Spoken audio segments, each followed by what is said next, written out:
ہے کچھ بھی ہو جائے تلاوت قرآن کا معمول چھوٹنے نہ پائے۔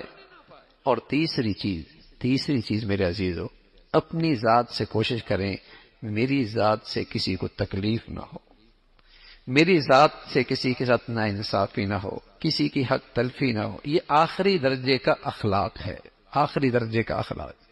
میری ذات سے کسی کو تکلیف نہ ہو، زیادتی نہ ہو، ناانصافی نہ ہو، ظلم نہ ہو، اپنی ذات سے۔ دل بھی مسلمانوں کے لیے صاف رکھیں، اعضاء اور جوارح کو بھی اہتمام سے اہتمام کریں کہ اس سے کسی کو تکلیف نہ ہو۔ اس درجے کا اخلاق ہو، تلاوت قرآن ہو، نماز بڑھیا ہو، اور اس چیز کا اپنے بچوں کو بھی اس پہ لے کے آئے، اپنی بچیوں کو بھی اس پہ لے کے آئے۔ کم از کم درجہ ہے، پورا دین نہیں ہے، پورا اسلام نہیں ہے، لیکن ان 3 اعمال کے بدولت انشاءاللہ بہت سارے